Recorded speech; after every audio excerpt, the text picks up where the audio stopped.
Welcome back, everybody, to the Chroncast. I am your host, Alex Rickman, editor and head writer at Canucks Chronicles, club reporter at Altitude, and wearing this jersey against my will. Joining me from the Hockey News and Canucks Chronicles is Kaja Antic. Kaja, how's it going? I'm good. How are you? Would be better if I wasn't stuck wearing a Patrick Mahomes jersey, but anyway, quick... Hey, I'm wearing the Kansas City shirt in solidarity. That's fair. Okay? You're not suffering alone. I'll offer a little bit of quick backstory just as to why I'm wearing this. I'll keep it short.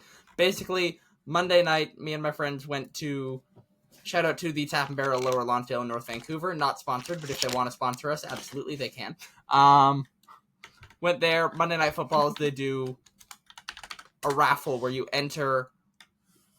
If you buy a certain beer, you get entered into the raffle, and you get drawn into a jersey raffle every night, but there's also a big raffle at the end of the year for Super Bowl tickets.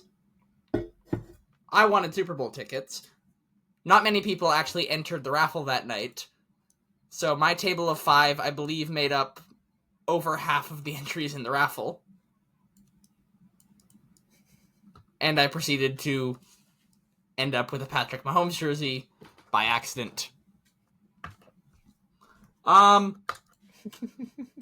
We'll talk about another sporting event that took place on Monday night later in the show because wow. But anyway, let's get into the Canucks for now. Recording this Thursday morning. Our most recent game was Tuesday against the New York Rangers, and that was a game of hockey. It was a game of all time. Full disclosure, did not watch it. I was at the Abbotsford game that night, which also was a game of hockey. But yeah, that was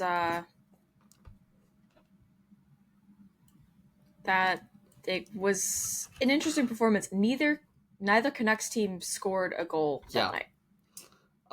2-0 loss against New York in JT Miller's return to Rogers Arena. It was interesting for me watching that game, seeing the reception Miller got compared to some other players who've returned in recent years. So Miller, in the first period, whenever he would touch the puck, he would get booed.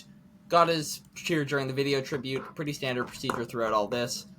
Then just as the game went on, it felt like the boos were getting less and less enthusiastic. There was a lot less of it going on to the point where in the third, I wasn't even noticing boos when he touched the puck. Maybe it was different in the arena. It just wasn't coming through on the TV, but it was definitely quieter than it was before. Whereas I was at Bo Horvat's first game back. Horvat was getting booed from start to finish. Same thing. He got a cheer during the video tribute, but every time he touched the puck from start to finish of that game, he was getting booed. I was also at the game against the Islanders last year. Same deal. So I am quite surprised to see Miller, a player who left a very interesting legacy behind, we'll call it. Interested to see him get the reception he did. Yeah, I think it's probably because he did do some good for the team. Mm-hmm. And, also people that buy tickets to Vancouver Rangers games, half of them are Rangers fans, let's be real. I went to that game a couple years back, and yeah, that was a time. I also think Bo Horvat's I'll tell you that for free made a lot of people mad. No, definitely. After getting traded. So I think that's what people had in their mind, and not JT Miller existing. So yeah. I had a few other words floating around in there, but I was like, yeah, JT Miller. People still like what he did for the Canucks on the ice when we were winning, and not on the back check. But other than that, yeah, I don't know. That was a choice. Yeah. Oh well. And Evander Kane, great JT Miller impression on the back check there, bud. Wonderful. Yeah, I mean... Anyway. Since arriving in Vancouver, I think Kane has had roughly 3 moments. There was that one hit in the Oilers game, that one nice assist to, I believe it was Brock Besser on that floater pass, and welcoming Bryan Adams to a concert. Which, one of those does not affect the hockey game because it was at a concert. 2, the rest of it has just been a mix of invisible at the wrong moments and becoming visible when he does something dumb at other moments. There were a few, in the Ranger game in particular, I want to notice, there were a lot of times where it felt like we weren't getting people to the front of the net. And you would notice Evander Kane, who was brought in pretty much to do just that, floating over in the corner, just standing there doing nothing, puck watching. Eventually we'd lose the puck. Yeah. What are we doing? What is the point here? It was just really necessary to get Evander What Kane. caused people to look at this team, look at Dakota Joshua, and say, no, we need to make sure that guy's gone because we need this. We need Evander Kane on this team. What does he do? What do they think he did? Because before this, we knew what we were getting. This is a risk we run. We maybe didn't think we'd be getting it to this extent where he also isn't shooting, which is one of the things that he did well before. What could you possibly have thought this player was going to contribute to this team if you're the front office who went and traded for him and helped the Edmonton Oilers get out of the squeeze in doing so? He cursed the team. Yeah, I'd say we were cursed long before we got him. No. The Canucks got cursed because everybody got injured after Washington, or in Washington. What happened the night before?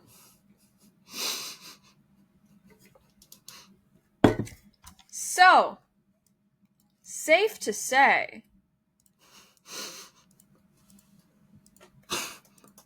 Evander Kane is the reason. That's all we have time for on that. I don't want to get political, so we're just gonna move on to... Yeah, no. Oh yeah. This happened since last recording, and it just feels like it's been a while because it's just been a while since we recorded. The Canucks have swung a trade acquiring... this... Not really... I said that like I was about to break news. Lukas Reichel is a Vancouver Canuck, swapped for, I believe it was a 2027 fourth with the Chicago Blackhawks. Kaja, initial thoughts on the deal in the first couple of games he's played here? Yeah, I like it. I like the deal. He needed a change of scenery. And Vancouver is definitely different than Chicago. Even though I think Chicago has a better record than the Canucks right now. It was a lower price than I anticipated, but appreciate that.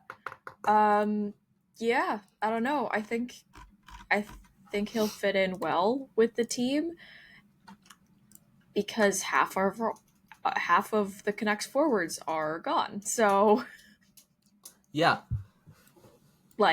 There's some salvation in knowing we have what to put in, but...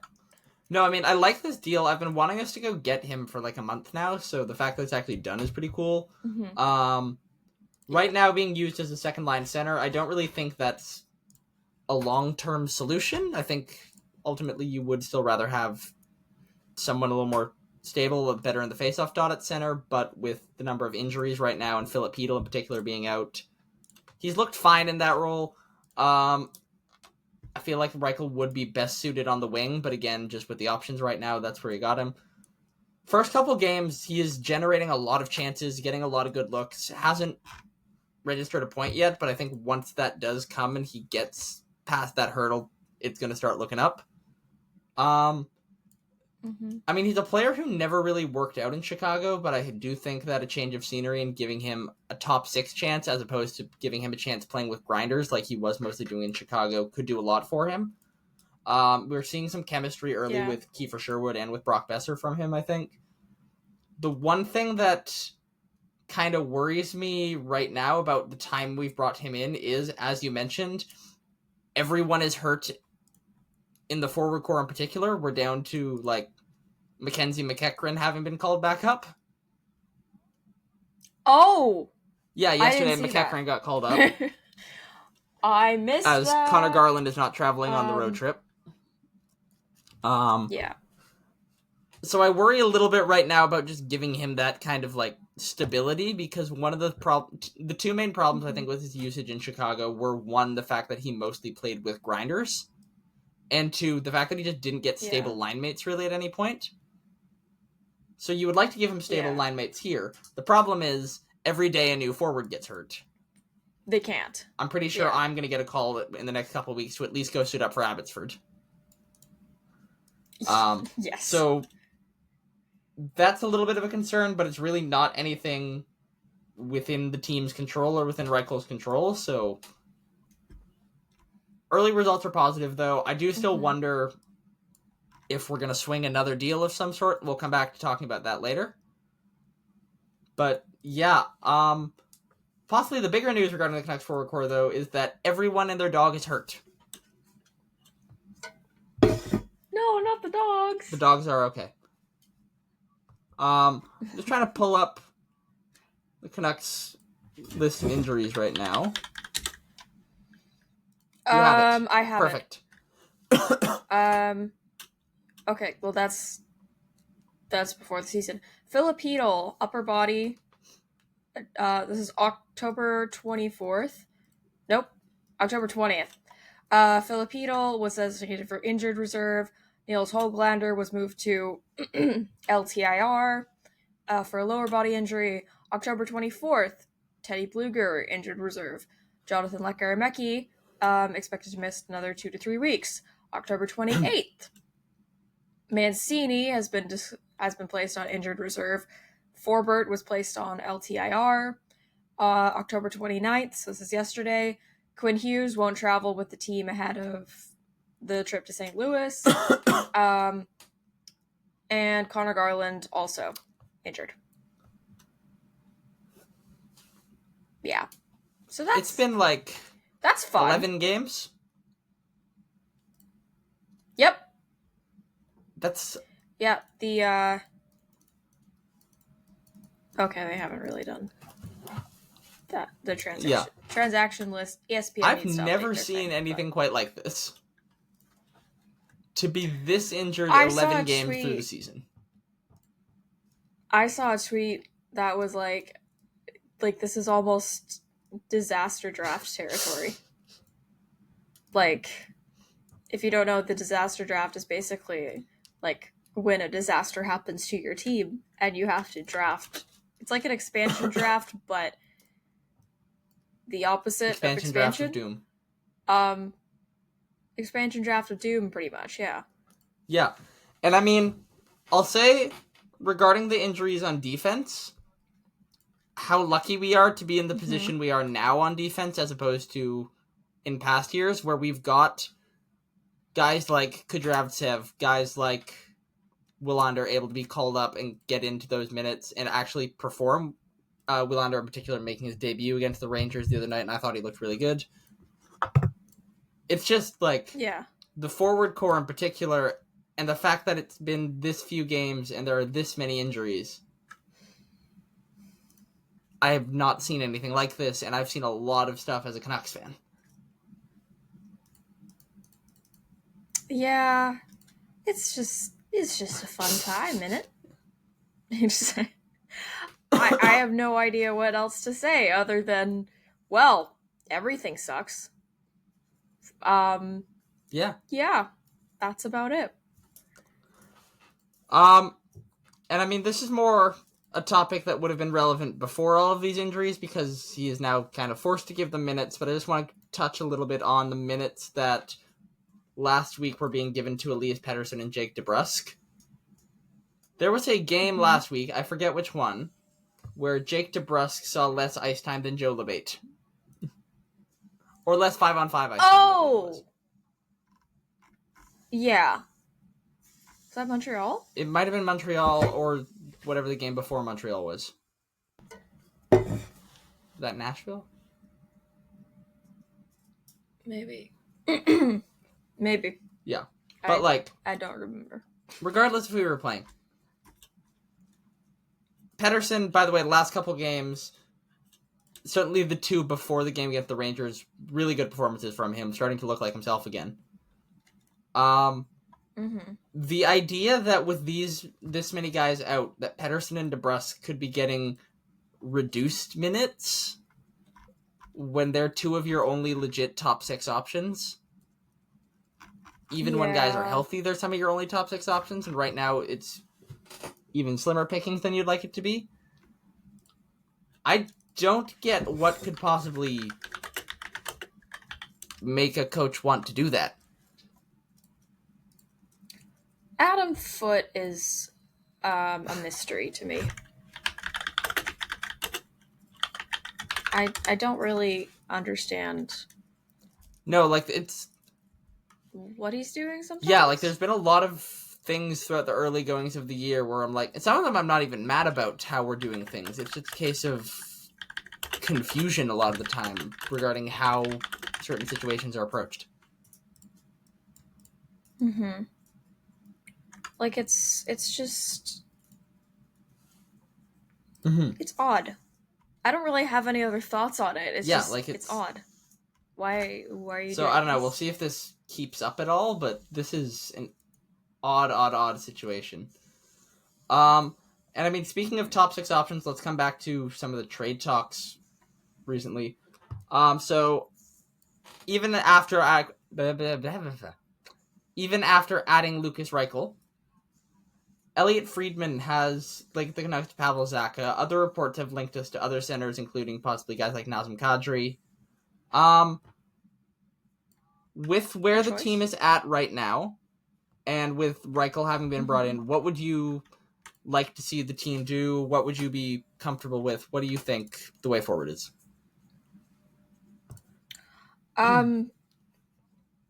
Honestly, it might just be a desperation move to get Zacha. I don't hate the trade, but also, what is the direction for this Canucks team? Because, yeah, you can blame injuries and everything, but also, even before the injuries, there was that loss against Edmonton, too. That was pretty bad. And, some guys were out by then, but not most of the team was still there. And they still, lost pretty badly. So it's just what's the direction here? Which is never a question that the Canucks will answer. But yeah, just what's the goal? Is it a playoff team? It's a playoff team when people aren't hurt, but yeah, I don't know.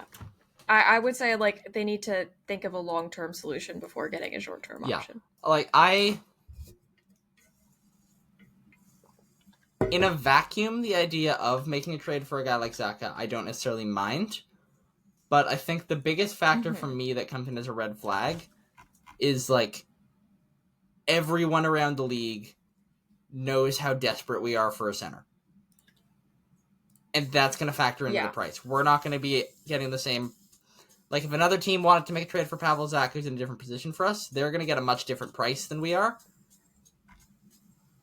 Yes. And I would not be comfortable giving up premium assets for a guy like Pavel Zacha, who really... He's a good player, but he's not a needle mover. And we'd be paying... I would not be surprised if Boston is trying to get our 2026 first in a generational draft class for a player like Pavel Zacha right now. Or if we have to give up someone like a Lekkerimäki or a Willander or someone like that to get him, which for Pavel Zacha just does not make sense. That being said, with how aggressively we are trying to pursue being something we are not right now, I wouldn't be surprised if we're willing to play ball on something like that. I know it's been reported that we do not want to part with our 2026 first, which, great. Duh. Why would you want to part with it? But the mere idea that we'd be willing to give that first up for someone like Zaka, someone like Kadri, who's going to come with some form of limitation, and Kadri would be age, and Zaka, it's kind of production. He's good, Skill. but not great. Like, if this were back in the summer when we were being linked to guys like Marco Rossi and Mason McTavish, in those situations when you're getting a young player out of it who is going to be a top 6 figure for a long time, at that point I'd have been a little more willing to talk about moving that first. I would still have a lot of issues with it, but I'd have been a lot more comfortable with the idea of it. The idea of getting a player who's like, I think Zach is the youngest option we've heard from, and he's 28 years old. To give up something like that to get a guy like him just does not, to me, signal a front office that has a front office, an ownership group, whatever it may be, their direction set on actually making this team better. It feels like the direction there is desperately throw things at the wall and hope something sticks. Yeah. That is the goal.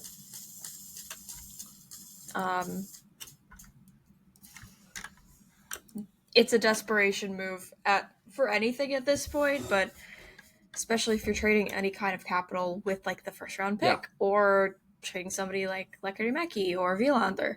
Like, what is the point in drafting them and developing them then? Yeah.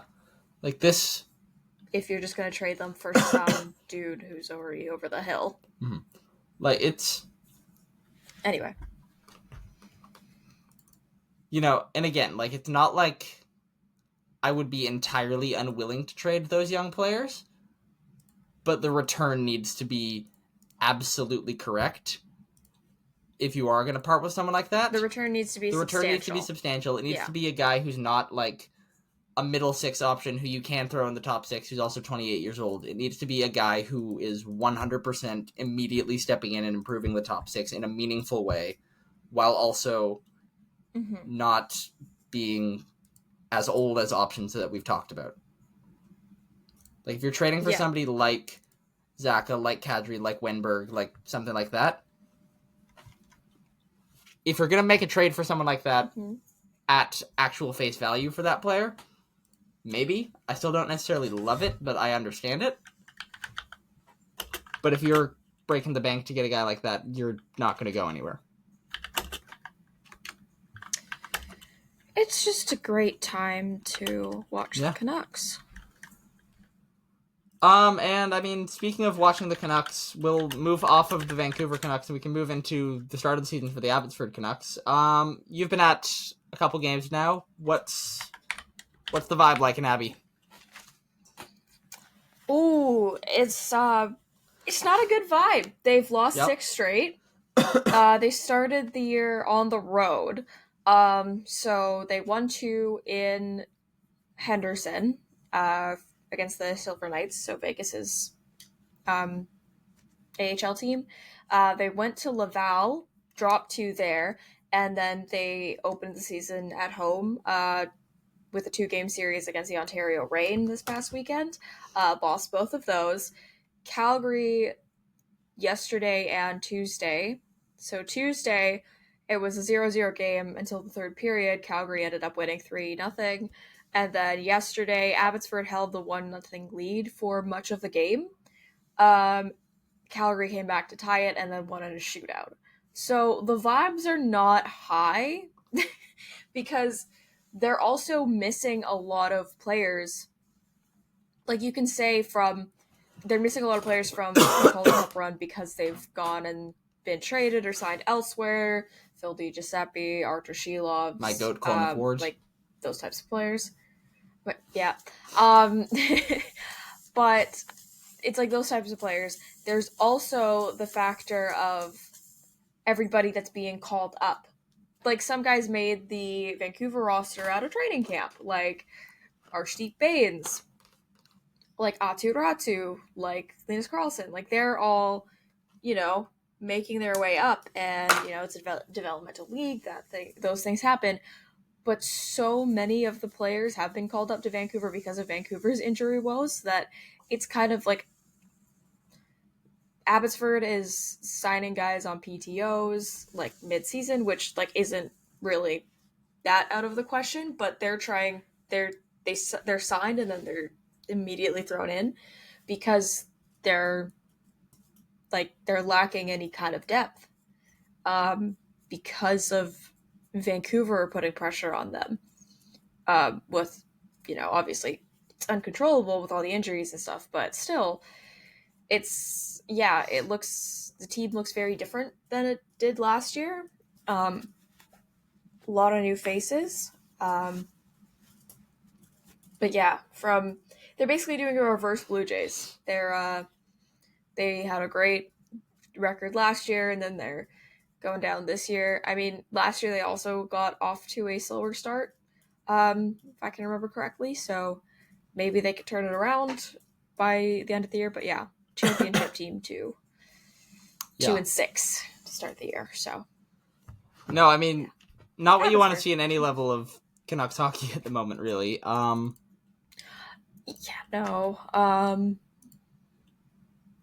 But it is what it is. Yeah, and they're also... No, you go ahead. Sorry. Tolopilo was a bit banged up a couple games ago. I think it was the first game against Ontario, so last Friday. Yeah, he got run into. Or no, he stretched out to make a big save. But I saw him just behind the scenes on Tuesday. He looked okay. So, wasn't limping or anything. So hopefully he's back to normal. But, it's been Yuri Patera and Ty Young in the crease for Abbotsford. Which, they're both pretty good goaltenders. They've both made pretty good performances. It's just that also the offense isn't there for Abbotsford right now because they're also missing a lot of key offensive players. Yeah, and I mean, if you go into the defense too, you're down to guys being called up to Vancouver Kudryavtsev, who you wouldn't... I'd say he's probably the number 9 or 10 defenseman in the organization. Well, that's a lot of guys up from Abby versus what you would normally expect to have miss. You'd normally expect to maybe be missing a guy or two at a time from that defensive group. There's a lot of players missing right now because of the absences in Vancouver. So it's just... Yeah, the game on Tuesday, at that point, there were 3 of the main defensemen for Abbotsford were in Vancouver. I mean, obviously Matsidi got called up and they got injured, but Vilander, Kudryavtsev as well. They're calling up everybody, and it's a next man up mentality. But what happens when there is no next man up? Is a challenge when there are no men. Exactly. I don't think they're going to allow you to take the PWHL players because they're probably also going to get injured because it's the Canucks organization. Everyone gets injured. So, can you imagine? We don't have any center depth. Can we borrow Sarah Nurse? Honestly, probably play better than Kane. So, I would take that trade any day. Anything else to talk about around the rest of the hockey world, or should we get to the MacGuffin update and then... Oh, the leaders of the leaders of the Western Conference. I wanted you to try and guess. No, I didn't want to try and guess. What? Anyway, I wanted your reaction for this. My brain's not working. The leaders of the Western Conference right now, with a record of 8-3, are the Utah Mammoth. Yeah, I mean, I'm surprised at just how good they've been. That being said, I'm not surprised that they've been good. I felt last year they had the tools in place to do a lot more than they did. Mm-hmm. And I think I've really liked some of what they've done with the team throughout the offseason. This,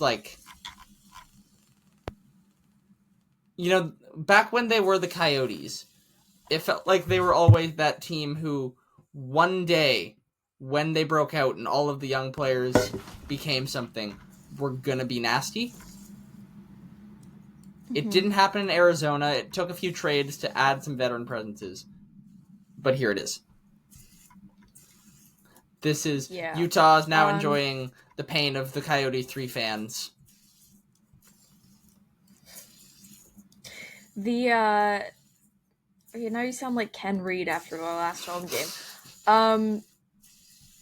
Utah is third in the league. First is the New Jersey Devils. And second are the Pittsburgh Penguins. Because somehow Evgeny Malkin has turned into a 20-year-old again. I also just, before we get into the MacGuffin update, if the playoffs started today, it would be New Jersey, Columbus. Just like we all predicted. Montreal, Washington. Detroit, Florida. And Pittsburgh, Carolina. Yeah, it's... In the West, it would be Utah, Chicago. Chicago's in a playoff position. It'd be Utah, Chicago, Vegas, Dallas, Colorado, Winnipeg, Seattle, LA. I mean, we'll see, because it has also been, for most of the teams, around 10 games. We'll see what holds. Yeah. The most games that team has played this season, there's only one team with 12 games, and it's the Boston Bruins, who are 5-7-0. The Panthers in particular, I look at and wonder when things are going to start to change a little bit for them, because they also, they have so many of their top guys out injured right now, probably their two best forwards being the best ones, the best examples of this, with Barkov and Tkachuk out. I always forget Barkov's a forward. I don't know why. I think I mix up him and I combine him and Ekblad into one person. I don't know why. But I don't think Barkov uses PEDs. Anyway, MacGuffin. The current holder of the MacGuffin are the Montreal Canadiens. It started with Philadelphia. Then I went to Winnipeg. Winnipeg is the longest holder right now at 7 days. They lost to Seattle 3-0 on the 23rd. So a week ago today. And then on Tuesday, the Frozen Frenzy Day that the NHL definitely marketed well. I found out about the Frozen Frenzy the night before. I forgot it was Frozen Frenzy until the day after. Montreal beat Seattle 4-3. So Montreal currently holds it. The loser MacGuffin, the reverse MacGuffin, I don't know. Vancouver gave it to Dallas last time out. It is now being held by Carolina. Dallas are the longest holder at 9 days. Wow. So Carolina lost on Saturday. And they have yet to win. So yeah, there's that. Anyway, that's the And shout out to CF Budge on Instagram, big college football account, for at least introducing me to the MacGuffin name. I don't know about where the concept of MacGuffins like this came from or anything, but he's at least the one who introduced the name to me. Great page if you're a college football fan. We highly recommend. On that note, should we pivot to other sports? Sure. So let's start where I think we normally start with these. Let's start with the Whitecaps. Round 1, Game 1 in the books now. The Whitecaps with a 3-0 win at home over FC Dallas. I just want to go over some of the stats from this game. I'm going to start with one of my favorites, expected goals. Vancouver, 3.6. Dallas, 0.38. I'm surprised Dallas's was that high. Total shots. It was Vancouver, 22. Yep. Dallas, 1. Shots on target. Vancouver, 10. Dallas, 0. Yohei Takaoka did not have to show up to work. Big chances 7-1. Big chances missed 5-1.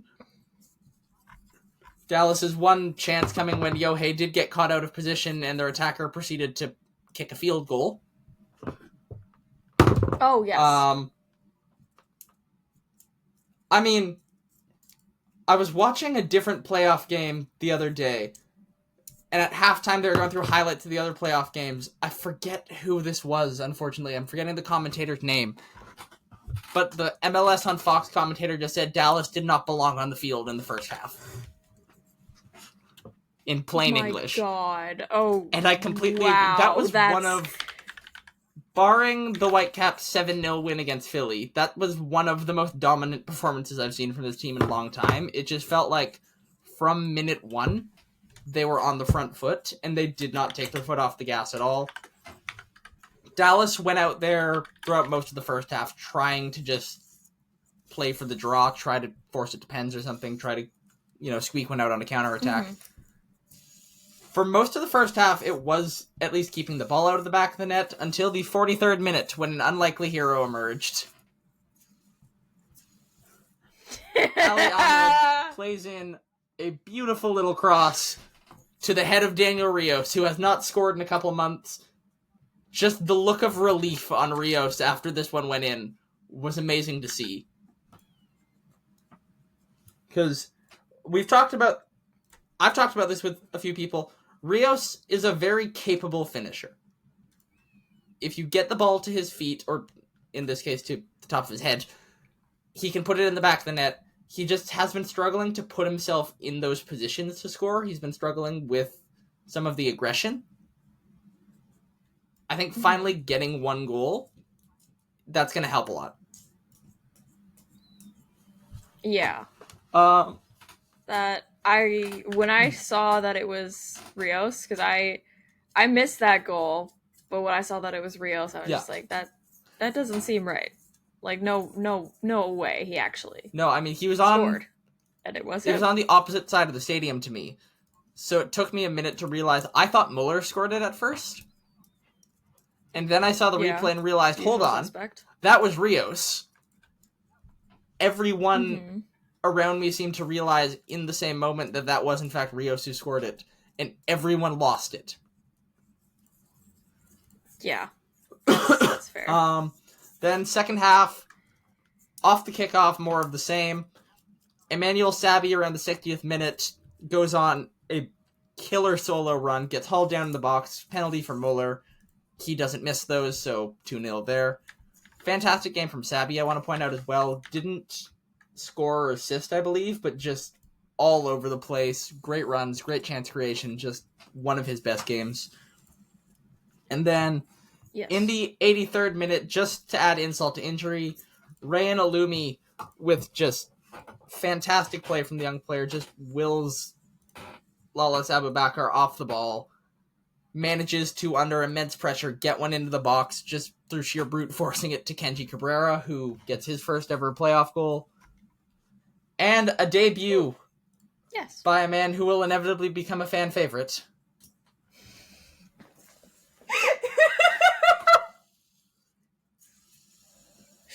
The guy who gave the yellow card to the ref. I can't call him our best center back because Tristan Blackman just won MLS Defender of the Year, but I can definitely call him our number 2. Jodrick Poupe.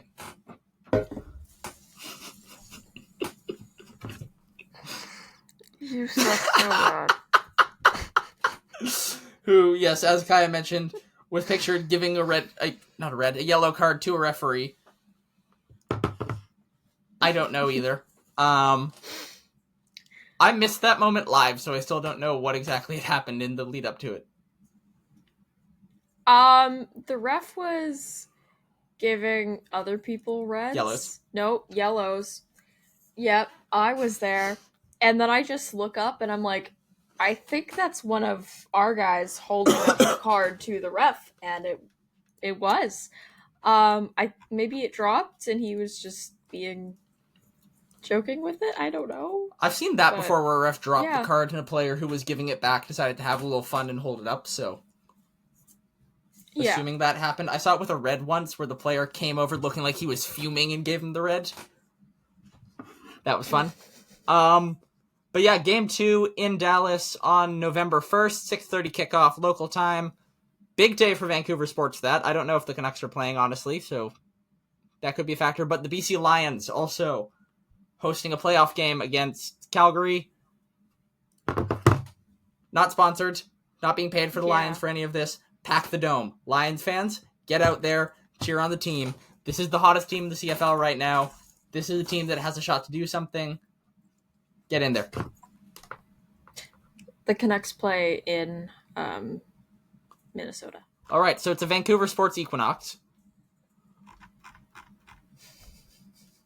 2 teams have a shot at winning, and the Canucks are also playing that night.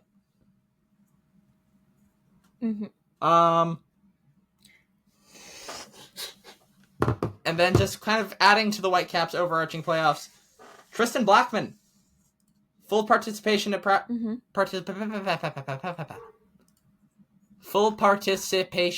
practice. Yes. I mean, I don't think we'll see him in game 2. Certainly not starting. Perhaps he's available off the bench. Round 2 against the winner of LAFC in Austin. Once he gets to single elimination, especially, having Blackman back for that could potentially be huge. We don't know when White will be back, but hopefully he comes back at some point as well.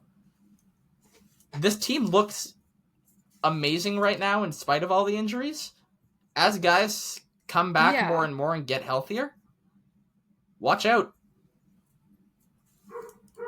That's also, like, the,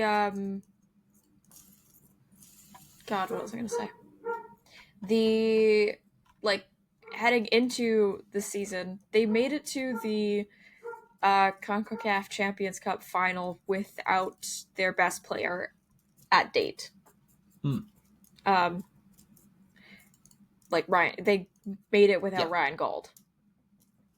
And, you know, next man up mentality, a lot of players performed in that absence. But yeah, it was a time. But yeah, even with all the injuries, it's fun. I don't know what the dog upstairs is doing right now, so I apologize. I have no control over that. Special guest star on this week's episode. Taco. Yay! That's a great dog name. Yay. Yeah. Especially it's funny because he's like a German something. Anyway. Taco. I'm doing something, buddy. Thank you. Taco. Should we talk about anything else with the Caps? Anything else with the MLS playoffs? Oh, there is quickly one thing I want to bring up with MLS playoffs before we just pivot. Watching last night's LAFC Austin game, of course, with the winner of this series taking on the winner of the Cap series, LAFC take game 1 at home. Maybe my standards are just too high with how the Caps have been. Neither of these teams look all that good. So the thing I didn't know LA The won. thing with LAFC is basically their entire danger comes from the fact that they have Denny Bouanga and Heung-min Son.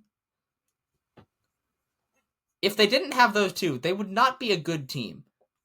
Now, factoring that in, they do in fact have those two, which is one of, if not the most potent attack in MLS. So we do need to be watching out, especially with our backline missing a few key contributors right now, or potentially just having guys coming back from injuries, and the fullbacks being more attacking presences on this team, or in Tate Johnson's case, a child. But, like, if Child we can control labor. this game, our midfield should be able to walk through theirs. We will definitely be coming in on the front foot. Yep. Anyway, anything else to add? No, not for that. I was also going to say LAFC because, you know, it's inevitable that the Vancouver Whitecaps face LAFC in the playoffs. Pretty much. Could be the year. Knock on wood. I don't know if I have any wood in my room. Okay, cool. I'm pretty sure my desk is fake wood anyway, so.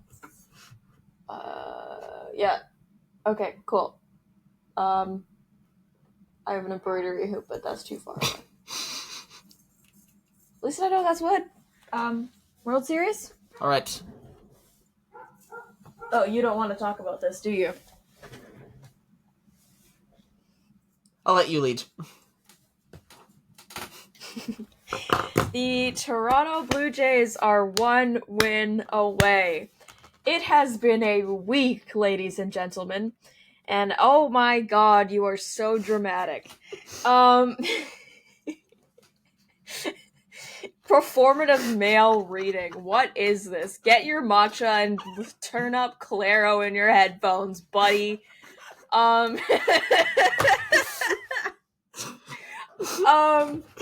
Yeah, the Blue Jays are 1 win away from winning a World Series and coming back to Toronto. The Dodgers, they won off a great pitching performance in Game 2 from Yamamoto. And then in Game 3, which was the length of almost 2 full baseball games, pretty much. Well, it was. It could have been, because it ended with a walk-off from who else but Freddie Freeman. Yeah, so that was an experience. I'm not allowing myself to watch, physically watch on the TV, because of every time I watched a game on TV or whatever during the ALCS, they lost to the Mariners. So I have not physically watched on the TV any of these games, but this game against LA, which there were some decisions made that I don't necessarily agree with on the part of the Blue Jays, meaning they took all of our hitters out. George Springer, of course, leaving with injury, and you want to be careful with Bill Bichette, but also everyone else. I get it. At some point, you need a bit of a bit of rest, because there was 17 hours between the end of that game and they started the next one. And if the players, they usually play in Toronto, they're going to be thinking it's 3:30 in the morning when that game ends. Because the game started at 5:07 Pacific time, which is 8:07 Eastern Standard Time. It ended around, I want to say, 11:58 Pacific Standard. So that's 2:58 a.m. Yeah. Toronto time. Which is kind of insane. They tied the record for the longest World Series game, which was also won by the Dodgers back in 2018. There's another level to the coincidence of that, too. It was also a walk-off homer. National anthem at that game was sung by Brad Paisley. Yep. The national anthem at Game 3 was sung by Brad Paisley. This goes another level. Brad Paisley has sung the national anthem before 4 World Series games. 10 innings, 18 innings, 11 innings, 18 innings. I don't think they should allow Brad Paisley to do I disagree. Brad Paisley should do every anthem until the end of time, because that game was awesome. Game 3 was one of the coolest sporting events I've ever watched in my life. It was so long. I was I was losing it by the end of the game mentally. I cannot imagine what it must have been like for the players or for people who are actually fans of one of these teams. But that was so cool to watch. Yeah. People were at the Rogers Center because they had watch parties for games 3, 4, and 5 because they were in LA. And there were people there until the game ended. People slept for 2 hours, got up, and went to work the next day. That's insane. Or didn't go to work the next day. But could you imagine, calling in on a Tuesday morning, sorry, I was up late last night, the baseball, and it was probably understood. When I was a kid, the one time I got to stay up past my bedtime was when the Canucks were in the playoffs, because I got to watch playoff games, and if they went to overtime, it was extra time, because before, I would have to go to bed at second intermission. So, best time of my life. If I was a Blue Jays I am a Blue Jays fan. But if I was a fan, like if I was a kid, this would have been like Christmas. Just two things I want to highlight quickly. One, just speaking of like for kids and stuff. Game 6, I believe, I'm just checking the time of the first pitch, but I believe it is another 5 o'clock first pitch Pacific time. Just double checking this before. Yep, 5 o'clock. It's on Halloween. Are you gonna make kids choose between going trick-or-treating or watching their team potentially win a World Series? Like, come on. That's just like, I get it, but that's just so unfortunate.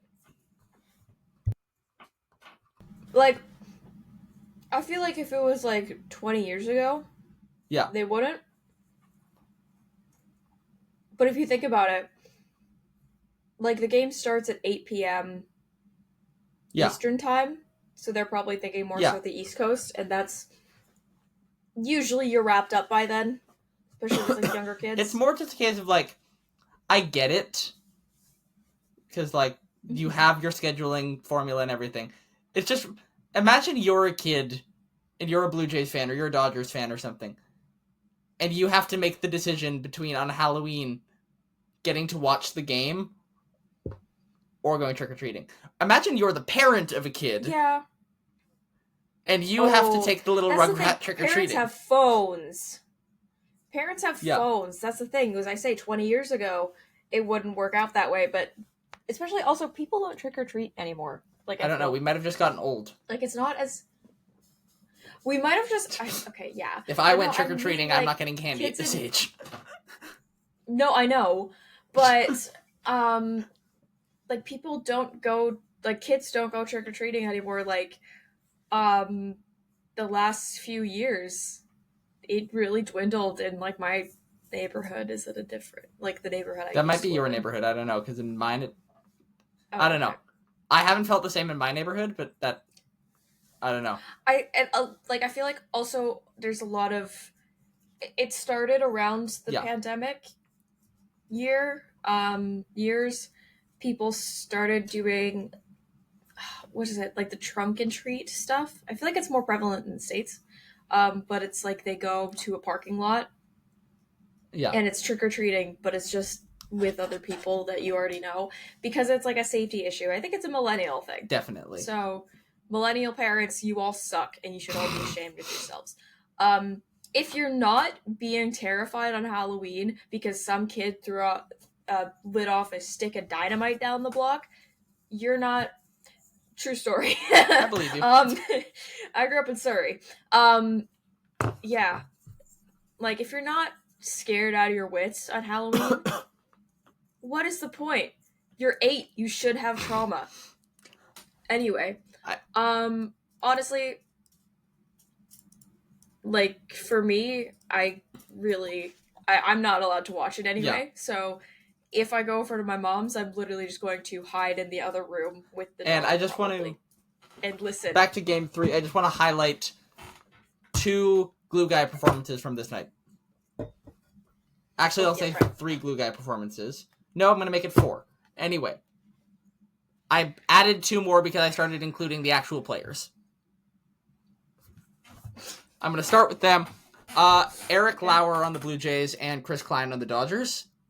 Their relief appearances going like 60 pitches-ish each late in the game. Yeah. Klein especially as a guy who this is his first series of the playoffs actually being on the roster. Insane from them.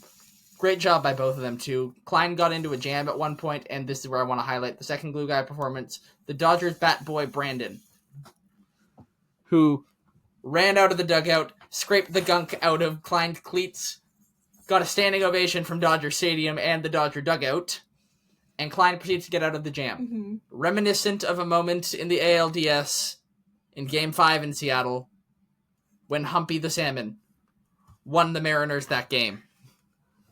But this was in, I think, the top of the 18th. Yeah, I remember listening to it on the radio. It was either in the 17th or 18th because I did not watch, and then the game went into extra innings while I was at a friend's house. Then we went to her brother's hockey game, and the game was still going on. During the intermission, people had the game on their phones. They're checking constantly what it is. Like, I remember freaking out when it was the 13th. I said if Lauer gets out of this inning, I told my friends, I'm getting a piercing tomorrow. I did not get the piercing. Because I was just like, that's insane. And then, wow. Yeah, and then I had to go pick my sister up from work. Yeah. I drove her home, and then I sat in the parking lot outside my mom's house waiting for the game to end. And then I started driving home, and then I was like, I'm really tired, so I crashed at a friend's house instead of driving the half hour. I just love... So, I made a smart decision that night. I just love the moment for this one, because, like, with Humpy for the Mariners, there was some, like, operations person who made a fantastic decision to do the salmon run again and get Humpy that win to get the crowd going. With this one, it was just, like, you'll see this happen in any odd game where it's just, okay, if the pitcher gets some stuff in between the spikes of his cleats, someone will come scrape him out. I just love that this happens, big cheer for Brandon, and then that inning, the Dodgers win it. Like, that was just great moment. And the final glue guy performance I want to go for, I don't even know who this was, but whoever it was making that fruit tray in the Blue Jays dugout. I heard about the fruit tray. So I have not actually deep into extra innings. I don't know how far in. First, they cut to a picture or like video of Vladdy eating an apple, which whatever. Mm-hmm. But then you see a little bit later someone come out passing out a big ass fruit platter with watermelon and pineapple. Yeah. Didn't they talk about the pineapple for a while? I think the Fox broadcast did. Yes. I heard about this. Sorry, I read a comment on the TikTok, and there are some... There's a racist one. Wow. Yeah, no, they were talking about how good the pineapple looks. So watermelon, it could be better. Yeah. Not gonna lie. But no less. But... clutch decision by whoever decided to break out a fruit tray. Yeah. It was, yeah. And also, glue guy performances from everybody out east that was watching that game. Glue guy performance to, every single newfie. Oh, God. Yeah, because they had the extra half hour. It was like 4:30 in the morning in Newfoundland when that game ended. Yeah. This was a game of all time. I was gonna say something else. Oh, the announcers too, on the radio as well. At one point, I think Ben Schulman from the Sportsnet radio broadcast just goes, "Yeah, no one deserves what's happening in this game," and it was like the 16th or 17th. That was hilarious. The announcers, it was honestly like Le Mans, but baseball. Like, you know, on the night when Le Mans, 24 Hours Le Mans, they get kind of... Le Mans. When that happens, that was what it was like. I feel like for all the announcing crews. So, as a fellow broadcaster sometimes, shout out. Game 4, Blue Jays win. Game 5, Blue Jays win. Headed back to Toronto. Want to give a shout out yesterday to Davis Schneider, leadoff home run, stepping into George Springer's shoes. Who had the big performance? It was Vladdy in Game 4. Yeah, he took Shohei yard. Also, Trey Savage, record 12 strikeouts, insane. He's younger than me, which gives me a bit of a complex, so thanks, Trey, for that. But yeah, Blue Jays win 6-1. There's that great photo of Savage striking out Shohei. Yeah, Kevin Gausman gets the ball tomorrow night. We'll see what happens. Go Blue Jays. Oh, I had something I was going to say. Train of thought has gone right off the rails. All right, cool. That is only my second favorite Le Mans Night commentary moment, but it's the one that I won't have to edit out. Yeah. If you know, you know. You know. But yeah. Anything else? Somber moment in the history of this podcast. Need to say a quick... On Sunday morning, we lost the man who proved that white boys in the NFL can be soulful. Cam Skattebo suffered an ankle injury, dislocated ankle, as well as something else that I've already forgotten about because I am really tired. Scat Pack, we will miss you and the incredible rookie season you have had. We hope that next year you can have just the same kind of performances and continue to give yourself CTE willingly every time a football ends up in your hands. From a man who used to run into lampposts to prepare for games in high school, I expect nothing less than the exact same next year when you come back from this injury. Thank you. I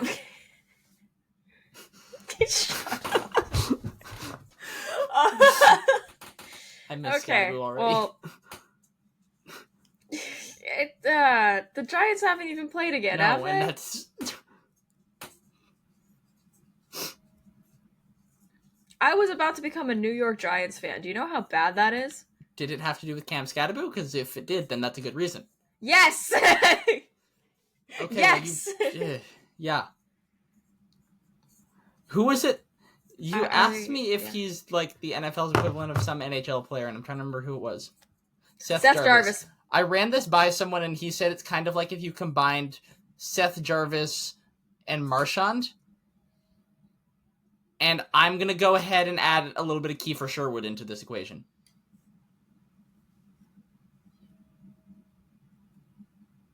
Maybe. The thing is, right, there is precisely one Cam Skattebo.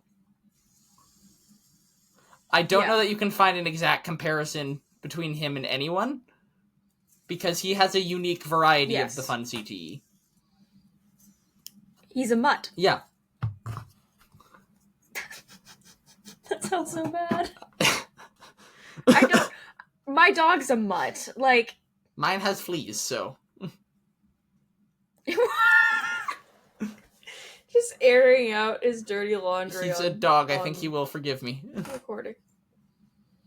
Yeah, he doesn't know English. When being asked... One time, Ichiro got asked his dog's name in an interview and replied, "I don't have my dog's permission to give you that."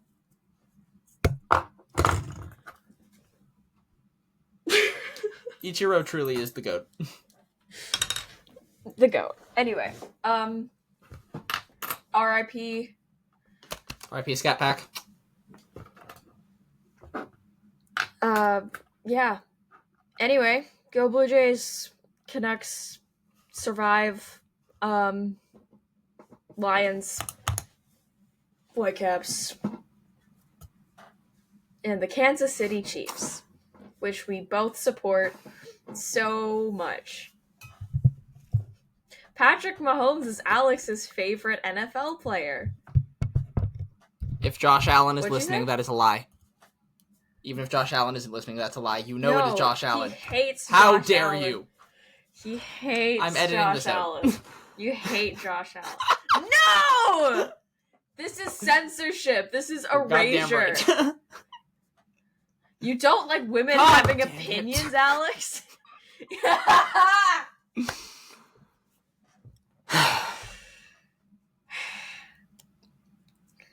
Yeah. So thank you to everybody, especially Helmet Marco. I'm going on for ADHD listening to meds again soon, so.